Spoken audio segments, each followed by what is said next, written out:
Assalamualaikum warahmatullahi wabarakatuh. Di video ini, kita akan membahas tentang bukti-bukti evolusi yang disusun oleh kelompok kami.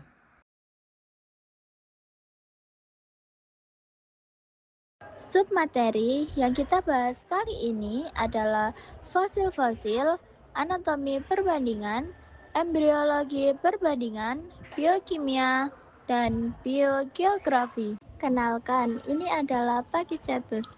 Meski dia adalah nenek moyang paus, bentuknya justru mirip anjing kecil. Sekitar 50 juta tahun yang lalu, Pachycetus hidup di daratan, tempatnya di tepian sungai wilayah Pakistan dan India. Ia adalah bukti bahwa perjalanan sang raksasa laut dimulai dari kaki-kaki kecil di atas tanah. 1 juta tahun kemudian muncul Ambulocetus, sesuai namanya yang berarti paus berjalan. Hewan ini mulai betah di air. Ia hidup di masa Eosen dan memiliki kemampuan unik, yaitu bisa berjalan di darat, tapi juga jago berenang dengan cara mengayuh kaki belakang yang besar. Transisi semakin menarik pada Rhodocetus. Di tahap ini, kaki belakangnya mulai mengecil karena jarang digunakan untuk berjalan. Rhodocetus mulai berenang dengan gerakan tubuh naik turun, sebuah teknik berenang yang menjadi cikal bakal gerakan ekor paus modern saat ini. Ia sudah mulai meninggalkan daratan sepenuhnya. Hingga akhirnya terciptalah paus modern. Kini mereka sepenuhnya menjadi penghuni samudera. Namun, jika kita melihat anatominya, masih ada sisa-sisa tulang punggung kecil di dalam tubuhnya. Itu adalah jejak purba yang membuktikan bahwa nenek moyang mereka memang pernah berjalan di bumi jutaan tahun silam. Yang selanjutnya adalah anatomi perbandingan. Anatomi perbandingan adalah ilmu biologi yang mempelajari persamaan dan perbedaan struktur tubuh pada berbagai makhluk hidup, terutama untuk memahami hubungan kekerabatan dan proses evolusi antar organisme. Anatomi perbandingan dibagi menjadi dua konsep utama berdasarkan kesamaan struktur. Yang pertama, homologi. Homologi adalah organ atau bagian tubuh pada makhluk hidup yang memiliki struktur dasar atau asal-usul nenek moyang yang sama. Tetapi homologi memiliki fungsi yang berbeda-beda karena adaptasi terhadap lingkungan yang beragam. Contohnya homologi seperti lengan manusia, kaki kucing, sirip paus, dan sayap kelelawar, yang semuanya berasal dari tulang depan vertebrata yang sama. Yang kedua, yaitu analogi. Analogi adalah bagian tubuh pada makhluk hidup berbeda yang fungsinya sama, misalnya untuk terbang atau berenang. Analogi berasal dari nenek moyang yang berbeda dan berevolusi secara independen melalui evolusi konvergen, menunjukkan adaptasi terhadap lingkungan yang serupa, bukan kekerabatan yang dekat.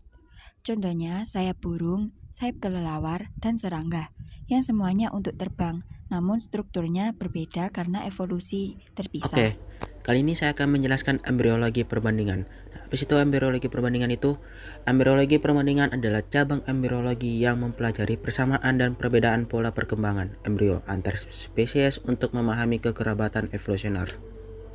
Kemiripan embrio pada tahap awal perkembangan menunjukkan adanya pola perkembangan yang sama dan hubungan kekerabatan antar makhluk hidup. Pada gambar terlihat bahwa embrio ikan, salamander, kura-kura, ayam, dan manusia menunjukkan kemiripan pada tahap morula, blastula, dan gastrula. Pada tahap ini pola perkembangan embrio masih sama. Perbedaan baru tampak jelas pada tahap selanjutnya ketika masing-masing embrio berkembang menjadi bentuk khas spesiesnya. Kemiripan tahap awal embrio menunjukkan nenek moyang yang sama. Petunjuk evolusi secara biokimia adalah bukti evolusi yang dilihat dari kesamaan zat kimia, molekul, dan proses biokimia pada makhluk hidup. Petunjuk-petunjuknya antara lain: yang pertama, kesamaan DNA. Semua makhluk hidup memiliki DNA sebagai materi genetik. Semakin mirip susunan DNA antar organisme, semakin dekat hubungan kekerabatannya. Yang kedua, kesamaan protein. Protein tertentu, misalnya hemoglobin dan sitrokom C, terdapat pada berbagai makhluk hidup. Kemiripan urutan asam amino menunjukkan hubungan evolusi. Yang ketiga, kode genetik universal. Hampir semua makhluk hidup menggunakan kode genetik yang sama untuk menerjemahkan DNA menjadi protein, menandakan asal-usul yang sama. Yang keempat, kesamaan proses metabolisme. Proses seperti respirasi sel, glikolisis, dan siklus Krebs terjadi pada banyak organisme, dari bakteri hingga manusia. Yang kelima, kesamaan komponen kimia sel. Semua sel tersusun dari zat kimia yang sama, seperti karbohidrat, lemak, protein, dan asam nukleat. Berikut merupakan salah satu contoh tabel yang menunjukkan kesamaan proses biokimia dan struktur molekul pada makhluk hidup, tepatnya pada bagian kesamaan protein. Kesamaan molekuler dan biokimia dapat dilihat misalnya pada hemoglobin yang terdapat dalam sel darah merah manusia, kuda, gorila, simpanse, dan zebra. Urutan asam amino pada hemoglobin makhluk-makhluk tersebut menunjukkan tingkat kemiripan yang tinggi. Meskipun terdapat beberapa perbedaan, kesamaan urutan asam amino seperti histidin, glutamin, dan lisin ini menunjukkan adanya hubungan kekerabatan antar organisme. Oleh karena itu, kemiripan molekuler tersebut menjadi bukti bahwa makhluk hidup tersebut berasal dari nenek moyang yang sama. Submateri yang akan kita bahas selanjutnya adalah biogeografi. Salah satu bukti evolusi dapat dilihat dari persebaran makhluk hidup di bumi. Cabang ilmu yang mempelajari persebaran makhluk hidup tersebut disebut biogeografi. Mengapa biogeografi menjadi bukti evolusi? Biogeografi menjadi bukti evolusi karena makhluk hidup yang berasal dari nenek moyang yang sama ketika terpisah oleh wilayah geografis atau kondisi lingkungan yang berbeda akan mengalami adaptasi, perubahan, dan berkembang menjadi spesies yang berbeda. Contoh biogeografi sebagai bukti evolusi.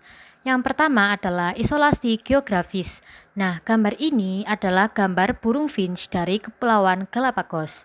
Burung finch di Kepulauan Galapagos berasal dari satu nenek moyang yang sama. Namun, karena hidup di pulau-pulau yang berbeda dengan kondisi lingkungan dan sumber makanan yang berbeda, bentuk paruh burung finch mengalami perubahan. Perbedaan paruh ini menunjukkan terjadinya evolusi dan terbentuknya spesies baru. Contoh yang kedua adalah pengaruh iklim. Kami mengambil contoh persebaran unta. Unta di Afrika dan Asia hidup di iklim gurun yang panas dan kering, sehingga berevolusi memiliki punuk sebagai cadangan energi dan kemampuan bertahan dalam kondisi kekurangan air. Sementara itu, kerabat unta di Amerika Selatan hidup di daerah pegunungan yang lebih sejuk, sehingga tidak memiliki punuk dan berkembang menjadi ilama. Perbedaan iklim menyebabkan perbedaan bentuk tubuh, meskipun berasal dari nenek moyang yang sama.